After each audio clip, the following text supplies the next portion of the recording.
अस्सलाम वालेकुम, मैं हूं मोहम्मद अयूब और आप देख रहे हैं डेली न्यूज़ टीवी। नाजरीन, आवाम को एक बार फिर 16 अरब रुपये का टिका लग चुका है। शहबाज शरीफ और उनके बेटे हमजा शहबाज दोनों मनी लॉन्ड्रिंग केस में जो 16 अरब रुपये का केस था इनके ऊपर, उसमें बरी हो गए। यह सब कुछ कैसे हुआ? जिस दिन इनके ऊपर फर्द जुर्म आयद होनी थी उस दिन ये वज़ीर आज़म बने और आज ये कैसे बरी हो गए, ये सारी तफसीलात आपको मैं इस वीडियो में बताऊँगा। इसके साथ साथ एक और ख़बर है, मुस्लिम लीग नून के जो रहनुमा हैं, सीनियर रहनुमा ख्वाजा साद रफ़ीक और उनके भाई सलमान रफ़ीक के ऊपर एक केस था पैरागॉन हाउसिंग सोसाइटी का। तो ये भी नेब का केस था। इसमें वादा माफ़ गवाह भी मुनहरिफ हो चुके हैं। ये सब कुछ क्यों हो रहा है, ये सारी चीज़ें आपको मैं बताऊंगा इस वीडियो में। लेकिन इससे पहले मैं आपसे गुजारिश करता हूं, अगर आपने हमारे चैनल को सब्सक्राइब नहीं किया है तो चैनल को सब्सक्राइब कीजिएगा और बेल आइकन को भी क्लिक कीजिएगा ताकि आइंदा भी हमारी वीडियोज़ आप तक पहुँचती रहे। नाजरीन, हमजा शहबाज और शहबाज शरीफ के ऊपर 16 अरब रुपये का नेब का केस था, मनी लॉन्ड्रिंग का केस था और ये केस काफ़ी अरसे से चल रहा था। जिस दिन शहबाज शरीफ और उनके बेटे हमजा शहबाज के ऊपर फर्दी जुर्म आयद होनी थी उस दिन ये डाकू जो हैं शहबाज शरीफ मुल्क की पाकिस्तान का वज़ीर आज़म बन गए और उसके बाद इन्होंने जिस तरह FIA को इस्तेमाल करना शुरू कर दिया, FIA में अपने बंदों को बिठा दिया, नेब में इन्होंने जिस तरह कवानीन में तरामीम किए, तो सारी चीज़ें इन्होंने गठ जोड़ कर एक ऐसा कानून बनाया और अपने लिए एक ऐसा रास्ता हमवार किया कि जो गवाही देने के लिए आते थे उसको मार दिया गया, मखसूस चपड़ासी उसको मार दिया गया, किसी को हार्ट अटैक होता रहा, तरामीम हो गए। यहाँ पे FIA में अपने बंदों को बिठा दिया, FIA के जो गवाहान हैं वो पेश नहीं होने लगे और जो प्रोसिक्यूटर हैं वो सही दलाइल नहीं देने लगे। बहुत सारी चीज़ें, और नेब के जो नुमाइंदगान हैं और FIA के नुमाइंदगान वो अदालत में पेश होकर ये बयानात देने लगे कि इनके ऊपर डायरेक्टली ये इल्ज़ाम नहीं है और ना ही इनके ऊपर ये चीज़ें डायरेक्टली साबित होती थी।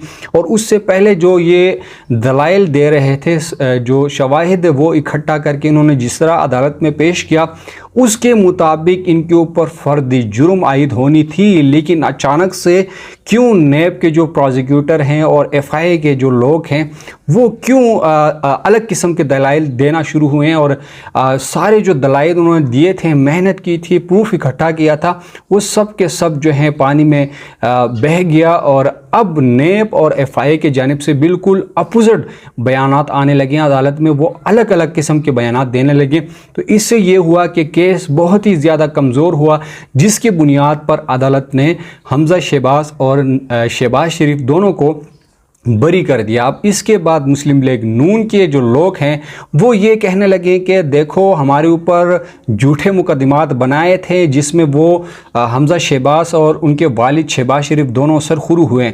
असल में आवाम को पता है कि ये सब कुछ कैसे हो रहा है। हम 2 महीनों से ये कह रहे हैं कि ये सब कुछ डील के तहत हो रहा है, लेकिन जो लिफाफा सहाफ़ी है बिकाऊ मीडिया वो इस चीज़ को किसी और तरीके से पेश कर रहा है और किसी और तरीके से ये सारी चीज़ें जो हैं वो बता रहे हैं। लेकिन असल में बात ये है कि इन सब को डील मिल चुकी है, डील के तहत ये जो हैं इनको NRO मिल चुका है और ये सब कुछ NRO के तहत हो रहा है। अब इसके साथ एक और जुड़ी हुई ख़बर है, वो भी नेब का केस है और जो सलमान रफ़ीक और उनके भाई ख्वाजा साद रफ़ीक हैं उनके ऊपर पैरागॉन हाउसिंग सोसाइटी के हवाले से नेब ने केस बनाया था। तो उसमें जो वादा माफ़ गवाह था वो भी मुनहरिफ हो चुका है, गवाही देने के लिए नहीं आ रहे हैं। ये सारी तज़ादात क्यों पैदा हुई है?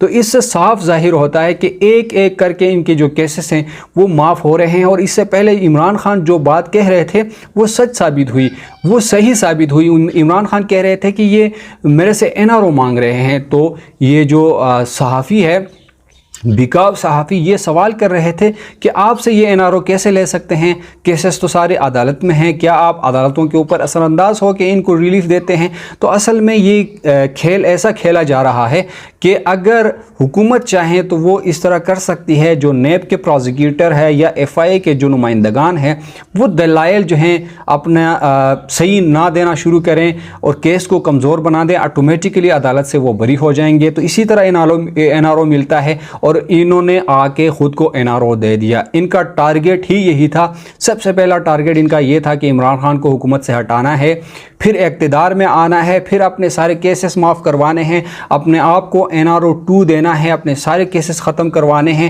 شہباز شریف اور نواز شریف جو ہیں ان کو واپس جو ہے اقتدار میں لانا ہے، نواز شریف کو اہل کرنا ہے، عمران خان کو نااہل کرنا ہے۔ یہ ساری چیزیں جو ہیں انہوں نے پلان کی تھی، اور اس کے علاوہ جو عوام کو ریلیف دینے کے حوالے سے باتیں ہیں وہ سب جھوٹ بکواس ہیں۔ کوئی عوام کو ریلیف دینے کا نہیں سوچ رہا، بلکہ اپنا ہی سوچ رہا ہے، اور اپنے لیے انہوں نے جس طرح NRO دیا ہے یہ پوری دنیا کے سامنے ہے، اور عوام بھی اتنی سمجھدار ہے کہ کسی کو کچھ بھی کہنے کی ضرورت نہیں ہے۔ جتنا مرضی یہ پروپیگنڈا کریں، آڈیو لیک کھیلیں، ویڈیو لیک کھیلیں، کچھ بھی کریں، ایک دوسرے کے اوپر الزامات لگائیں، لیکن ایک چیز جو ہے عوام بالکل صحیح سمجھتی ہے، اور عوام یہ سمجھتی ہے کہ یہ سب کچھ NRO 2 کے تحت مل چکا ہے۔ اور حال ہی میں آپ نے سنا ہوگا کہ جو اعتزاز احسن پیپلز پارٹی کا سینئر رہنما ہے، انہوں نے یہ الزام لگایا تھا کہ ان کو NRO 2 مل چکا ہے، اور ان کو خاص طور پر نواز شریف اور ان کی بیٹی مریم نواز کو اس ملک سے باہر کس نے فرار کروایا، اس نے اس کا نام بھی لیا، ہمارے army chief general Qamar Javed Bajwa کا انہوں نے نام لے کر ان کے اوپر یہ الزام لگایا۔ تو یہ چیزیں ویسے نہیں ہو رہی ہے، یہ ایک ڈیل کے تحت سب کچھ ہو رہا ہے، اور ڈیل کے تحت انہوں نے اپنے آپ کو NRO دے دیا ہے۔ لہٰذا عوام کو ہر دفعہ اسی طرح ٹیکا لگتا رہا ہے، پہلے بھی اور اب بھی لگ چکا ہے، اور آئندہ بھی لگے گا، جب تک عوام ایسے کرپٹ مافیا کو اٹھا کر باہر نہیں پھینکے گی تو یہ سلسلہ جاری رہے گا۔ اب تک کے لیے اتنا ہی، ملتے ہیں اگلی ویڈیو کے ساتھ، تب تک کے لیے مجھے اجازت دیجیے، اللہ حافظ۔